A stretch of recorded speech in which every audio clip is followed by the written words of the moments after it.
You are listening to The Underground Subway with host David Alston, a podcast dedicated to giving you the strategies to live a free and better life. Here is David Alston. Hi, I'm David Alston, host of The Underground Subway. Thank you for joining this podcast in which we discuss ways to make life better. We give you the tools, the strategies by way of personal experiences and whatever it is we need to do to make life better for you and for your family. This podcast comes from the theme that my grandmother, who was first cousins with Harriet Tubman, she operated the Underground Railroad. She led people to freedom from bondage. We're in the 21st century, so we don't have the Underground Railroad. We have the Underground Subway, a modern version in which we use our skills and talents and gifts and whatever it is we need to do to lead you from bondage into freedom, into liberty. So what is liberty? What is freedom?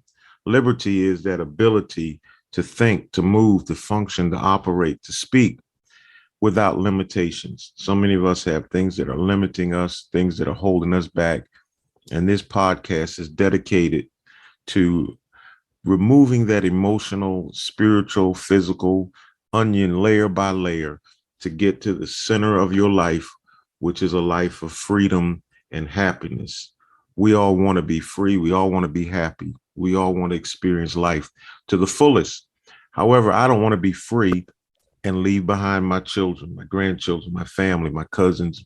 I want all of us to be free. And so this podcast, we always bring on special guests. And my special guest tonight is one that I'm extremely excited about because she's going to deal with a topic that we've been dealing with in some other venues lately, and one that all of us personally, I've had to deal with it. So my guest for this podcast is Marie Alessi. Marie is all the way from Australia, and I love the accent. Marie is a mother of two boys, a best-selling author, an influencer, and a speaker. After her husband passed away from brain aneurysm, she found and created her way back to joy. She instinctively knew it was the only path worthy for their boys. Her husband had taught her the concept of two choices, and this was one made in his honor to make him proud. Marie has become a shining example of choosing love over fear and sadness. In her movement, Marie offers hope, healing, and happiness to the world when people expect it the least and need it the most. Welcome to the Underground Subway, my friend Marie Alessi. Thank you for joining us. Oh, David, thank you so much for having me and for the beautiful introduction. I love what you shared about what you do because it sounds like such a short introduction, yet it has got such a long history. And I really, really love what you have turned it into. Well, thank you so much. Thank you so much. One of the things that I love to share is that in life, we are offered what I refer to as a GPS system. A GPS system, you have to, if you're planning to go somewhere, the first step is you have to know where you are. And once you know where you are, then you tell the system where you want to go. But then the system will tell you it's going to take you this route or this route or that route. You choose. Oftentimes, the shortest route is the most expensive because you have to go through tolls and then it'll tell you how long it's going to take you to get there. And so I love it. We use strategies to figure out this is where I need to be. This is where I'm going. And this is how I'm going to get there. And so, Marie, I'm in the middle of something that a lot of my close friends have been struggling with. I have a good friend of the podcast, a frequent listener, who recently lost her son, and it was just been an emotional thing, and dealing with the loss of her mom. And I recently, over the past week, lost who I consider my little brother, who I grew up with in the home, and it was just a shock. And so I also have a close friend that lost her son. There's just tragedy all around, and everyone seems to be reaching out, trying to find that one answer. And And so every time I can speak to someone that has gone through it and not just have gone through grief, but Yeah. have learned how to cope and how to survive that grief, I would love to talk to them. Yeah. And that's you, because you and I'm sure you may have a different perspective than other people who say just, Oh, yes. just cry and get over it. But so Mm. talk to us. Tell us a little bit about what you went through and how did you get to where you are now? Yeah, wow. And all of that in 5 minutes. I really give you the natural version of it all. But first of all, I just want to say, grief is not a cold. It's not something that you just get over. It's something that we can choose to get through. Yet there is always a decision to be made, and there's always a choice. I always say healing is a choice, and I certainly made that choice. And I have to also say I am quite lucky. What actually led me to this point, because I often talk about the hidden gifts in adversity. And to answer your question, my dad passed away when I was 20. And back then, I was not equipped at all to deal with this loss. I was so attached to my dad. I had a really close relationship with him. I was so not ready to lose him at such a young age. And I was at a complete loss, literally, like for a good year and beyond, because I had not learned how to actually look at this differently, how to change my perspective around that, and how to focus on where I want to be.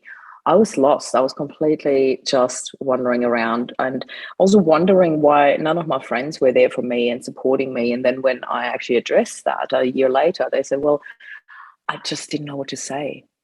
And this is like a virus in our society these days. I just don't know what to say.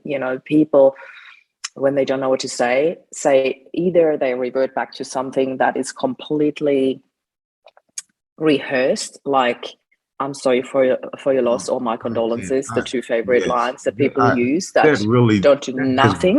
right. That burns me up. Yeah, I'm sorry yeah, for your loss. yeah. I mean, I'm I sorry mean, for your loss. I'm a bit ambivalent about this one, because if it's really truly from your heart and not a right, rehearsed line, I right. understand that. I understand what people mean and that they really are. But first of all, I don't want anybody to be sorry for me. And very often it does come with sympathy, and I don't want sympathy. Sympathy doesn't help me. Mm-hmm. And secondly, I feel that our society hasn't really learned how to actually just sit with people and listen. And this is when we are coming back to your analogy with the compass. I really love that, because unfortunately, in this universal compass that you are referring to, we can't just type in "pick up from current location." It doesn't work like that. We need to understand where people are at, and this is the biggest starting point, to understand where people are at, so that we can pick them up from where they're at, and that only works by listening. So how did I get to do what I do? Like Rob, my husband, passed away 4 years ago from a brain aneurysm, and it was so sudden. There was no pre-warning. He was in the prime of his life, 45, super healthy, a surfer, absolute family man. And he literally just adored me. He adored us. We've got two boys. They were 10 and 8 at the time. They're now 12 and 14.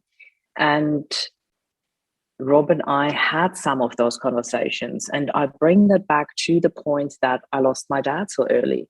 And speaking about the hidden gifts in adversity, one of those really beautiful gifts that I got from my dad's passing was to not leave anything unsaid or undone or unlived. So Rob and I had the most beautiful relationship, 12 years married, 13 years together, where we shared all those things that we felt for each other and that we wanted to tell each other and that we wanted to talk about. And one of those conversations, we had this conversation probably 2 or 3 times over the years, usually triggered by an accident that you drive past that triggers your own mortality, where you're like, ooh, what if?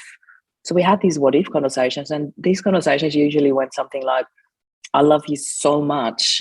I wouldn't want you to stay alone for the rest of your life. I wouldn't want you to cry for the rest of your life. I would want you to take the boys and create the happiest life you possibly can. And then he passed. And all of a sudden, that conversation wasn't theory anymore. It became absolute reality. And I knew that's exactly what I had to do. And trust me, David, it wasn't easy, but the choice was simple, if that makes sense. I knew I had to choose the happiest life possible for the boys and myself. I owed it to Rob. This is the love legacy that we are leaving behind in this world. You know, love is that simple. Love just wants you to be happy, and that's what I chose. Wow.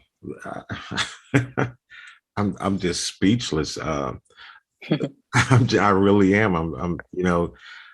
How did the boys cope with it? Did they fall into the same, did they deal with it in the same way that you did? Slowly but surely, definitely not as fast as I chose to do that. Because A, I'm the adult, B, I had 30 years of training that and learning that. And, you know, they had the surprise of their lives, not in the most positive way, and were given the facts. You know, they had none of the background that I had through my personal experience, through my training. I was a mindset mentor at that stage already. I had already worked with mindset for over 7 years at the stage when Rob passed. So I was lucky that this time around I was equipped with tools, yet applying them in your deepest adversity is always a very different story than teaching them when it comes to, hey, how can we make your life better so you achieve more business success? That's a very different angle, you know. Yet I kind of knew, like, so I basically closed my business down as soon as Rob passed because I wanted to focus on the boys. The boys were at first definitely falling apart, you know, there was no questions asked. And especially my little one, it was months and months of crying himself to sleep. And it was really heartbreaking. For me, the pain of watching my boys go through their pain was a lot worse than handling my own, if that makes sense. There's nothing worse for a parent than having to watch your kids go through pain, in particular when it's emotional pain, you know? Yes. Yeah, but now, like we only just had our 4-year anniversary on Sunday, so 2 days gone. And you can hear my cat in the background. I'm sorry, she's very vocal. And for the first time in 4 years, we actually talked about everything in so much detail in what we remember from back then. And it was so beautiful to see how far they have come. Mm-hmm. Let me ask you this, Marie. What I've dealt with it myself personally, and I can't really speak for others because sometimes we may not want to admit it. But there have been times when we lose a loved one. Lost my mom Christmas of 2020, and how much we'll step back and we'll say, if I just had 10 seconds more with this person, I would say this or I would say that. Yeah. How much of that, or how much does guilt play a factor in our grieving process? Yeah, that's a very valid could have question. Been right. We could have done more, Yeah. And a lot of people have that. And I see that a lot in my movement when I work with people and I work with clients around that topic. And I have to say, I was so blessed to not experience that at all with Rob. Mm-hmm. Yet I did have that when my dad passed. And that's why I talk about these hidden gifts in adversity, like that's what I took away from when my dad passed. And I had this feeling of, oh my goodness, I wish I had said, done, whatever. There were so many things that fell into the category of I wish I had. And that left me with a lot of guilt as well. And I didn't have that with Rob at all, not 1 ounce. And it was so beautiful to see the transformation through that. And that I only realized now in hindsight by working through the grief of losing Rob. I realized what a gift that was that I received through my dad's passing, that I didn't have to experience that with Rob, that we did live a life of saying and experiencing everything that we wanted to. I had no regrets, as in, you always wish you had more time, don't get me wrong, but I had no regrets as in, I wish Rob knew how much I loved him, or I wish I had told him this. He knew exactly how much I loved him, because there was not one day in our entire relationship where I didn't tell him. Not out of fear that I could miss out one day, but out of this, if I don't tell you, I'm going to burst. I loved him so much. I thought, if I don't tell you, I'm going to burst. I have to tell you. And he felt the exact same way. And all our friends always referred to us as that couple. You know, we were known as that couple to all our friends. They were like, "Oh my God, you and Rob. Oh my God," you know. It was always, and I thought it was a really beautiful way to be seen that way. But it came with a price, and you know, of losing my dad so early, and it also came with a decision, because happiness and healing, they're decisions. You know, we make this decision whether we want to live this life. And that's one of the lessons that Rob taught me when he was around. You know, he taught me that way before I went into self-development. He said, "Babe, you've got two choices, you know. You can focus on the love, or you can focus on the sadness. You can focus on happiness or negativity. You have a choice every single day, every single moment." And I loved that. He really taught me that.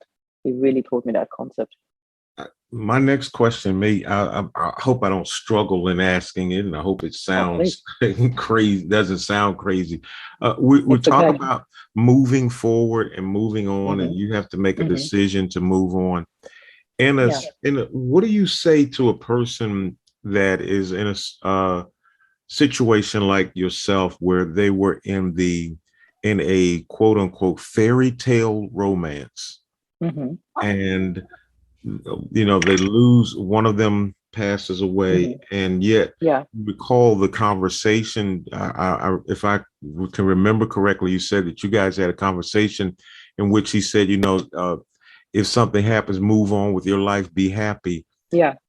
But there's a part of you that's feeling, you know, I can't move on and be happy because there'll never be another Rob, and the next person is. Of course they won't. That's impossible. Sorry. Of course they won't. That's impossible. Right. So my question is, when you know there's never another Rob, and whoever comes along will always be, you know, in the shadow of Rob, is it possible to really move on? So I'm so glad that you asked me that, David, because only just recently have I been interviewed by one of our TV channels. They wanted to write an article for their lifestyle section and said, "Would you talk about dating after loss?" And I have to be honest, when they first contacted me, first of all, of course, I felt honored. And secondly, I was like, oh my God, that is confronting. That's vulnerable. You know, that is a really big thing to talk about. And yet I knew that with what I do and who I am in our movement, I really chose to step up and talk about this very, very important topic. Secondly, I want to say that whoever comes in my life next won't ever stand in Rob's shadow. That's not possible. It would just, okay. So here's my third answer, and that will explain the second point a lot better. Somebody, when I shared this article about dating after loss, somebody said to me a very beautiful comparison, and I've been using it ever since, and I really love it. So in the movement Loving Life After Loss, I have a lot of people, most of them who when starting off were widows, but then more and more people came in, people that lost their kids, their spouses, brothers, sisters, parents. And one thing I've learned, and that is really beautiful, when somebody loses a child and then they go through a certain process of healing and they come to the decision to have another child, you might see where I'm going with that. Nobody in their right mind would ever say, "Are you crazy? Why would you have another child? How could you ever love this child as much as you loved your previous child?" Nobody would ever even just think that. It's not even on the cards. It's not an option to think that way. Yet when it comes to a husband, all of a sudden it changes and they think, "Oh, you can't ever love another person as much." Of course you can.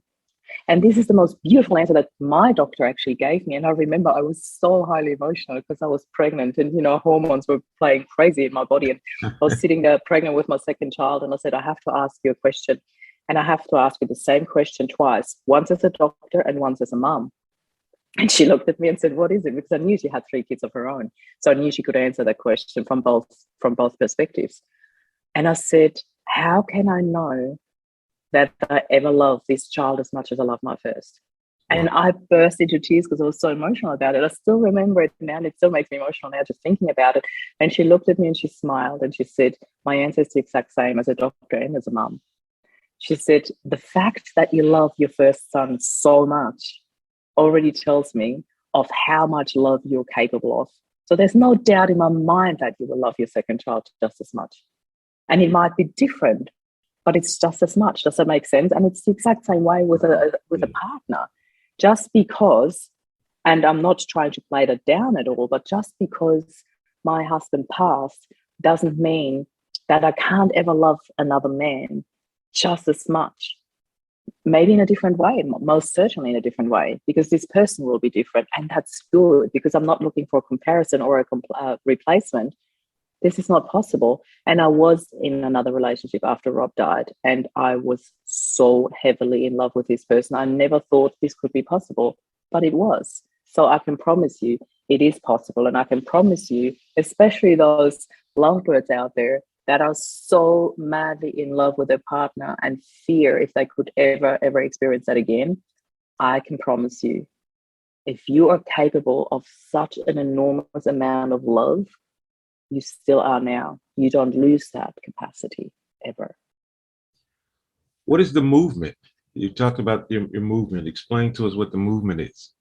Yeah. So about 4 or 5 months after Rob died, I decided to share our story. I wrote a book about our story, and it was actually meant to be just a love legacy for Rob, sharing our story, how we met, how we fell in love, and then how Rob passed and how I dealt with it. And I thought maybe one day the boys can read this story when they're old enough, and maybe it will give a couple of people out there hope on how to deal with it, or a different perspective.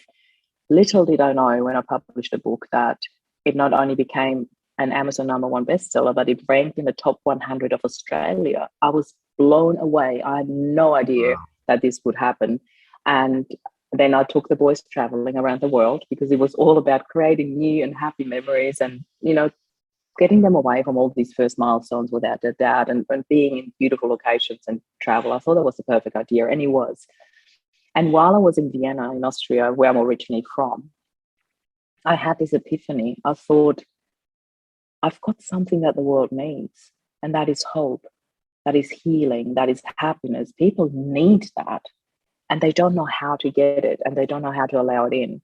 So I decided to do something more with it than just write a book, and that book became the movement. I opened it. It started off as a Facebook group, and gave it the same title like my first book, which is Loving Love After Loss.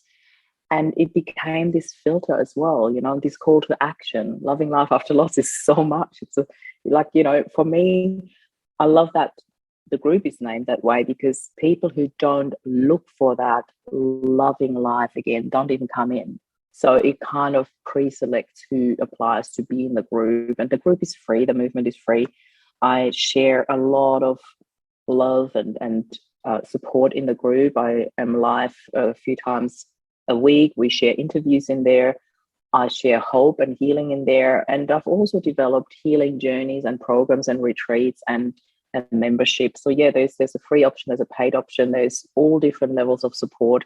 I wanted to put as much as possible out there, so as many people as possible can receive support and healing. And that's what they need the most. And David, I'm going to make this super short, because I know we're coming towards the end now. I had a look around what is out there in terms of grief support groups, and I was absolutely shocked in how much comparison is going on in those grief groups. Whose loss is worse? Whose loss is more recent? Whose husband was younger? Whose child was younger? It's a comparison battle at its finest, and that does not offer healing, if that makes sense. Yeah. How is that going to help us? We need to be there for each other. We need to listen to each other, and not when I tell you about my loss, you tell me about somebody else's loss who's worse. How's this helping anyone? We need to listen. We need to hold space. We need to allow. But we also need to understand that grieving and happiness can coexist hand in hand. It's not one or the other. This is just part of life, Right. In your day-to-day life, you have sadness and happiness. It's normal. So why would that change when it comes to grief? You are allowed to be happy. Wow. We said when we started that the time would really fly, and it's an old person that says that time flies when you're having fun, and this has been very fun. We are running out of time, but if we can squeeze in one more question that I wrote down. Sure. What about when you're dealing with grief? And it's, others around you who aren't dealing with it will say to you, or even think, they might not say it to you, Yeah. but think that, okay, for instance, in your case, Rob passed away, you said 4 years ago. What about those that are around you that are saying, okay, you're still grieving. I can tell you're hurt because the things you do, you should be over it by now. Mm. And Well, I certainly yet don't you're hear it because, and yet you're not over it yet. yeah, yeah.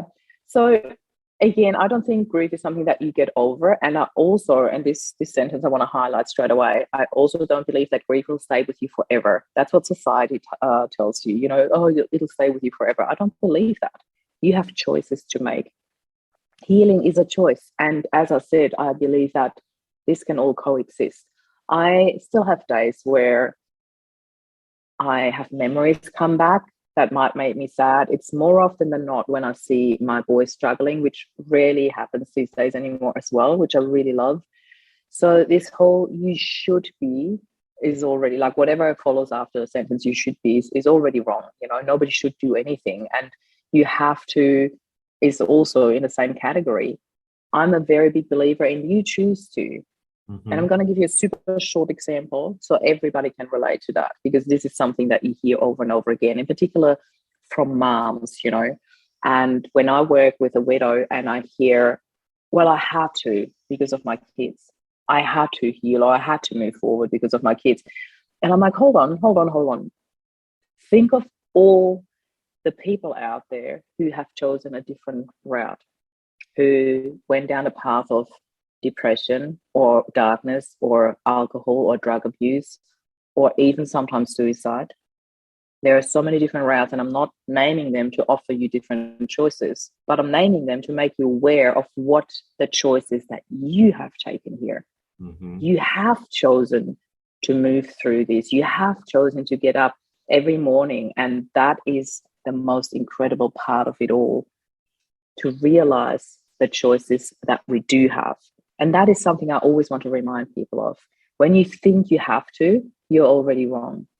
But realizing what you have actually chosen, that you have chosen to do this for your kids, that is incredible. And I want you to be aware of that. And I want to congratulate you and high five you and celebrate with you and hug you and whatever there is. So I hope that answers your question. Yes, it does.